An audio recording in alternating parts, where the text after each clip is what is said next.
po si Jude at yung katabi ko po ay ang mama ko. Ang sweet po namin dyan. Noong isang araw po, ay dinala kami ni mama sa barbershop para po magpagupit.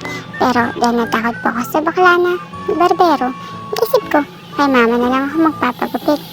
Kaya lang, muntikan ko ng pagsisiyan ang desisyon ko na yun. Kasi naman, kung nakakatakot yung bakalang barbero, mas nakakatakot pala si mama. Wala nga siyang maingay na razor at malaking salamin na parang nangangain ng bata at mataos na upuan na parang mahuhulog ako at malaking tela na parang ibabalot ako. Meron naman si mama matalas na gunting na parang gugupitin ng tenga ko at matutulis na kuko na ang sakit. At isa pa, nakakatakot si mama magalit. Meron siyang secret weapon sa bahay at yun ay ang maraming hanger. At meron pa siyang special na hanger.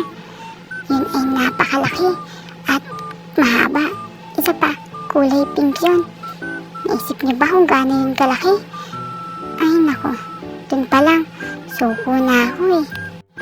Ito pala yung special na hanger ni mama. Pero nang tapos na akong kapitan, okay naman. Di na mabanas at makati ang ulo ko. Kahit pangit ang gupit ni mama, hindi kasi ganda ng sa barbershop. At least, buhay pa ako.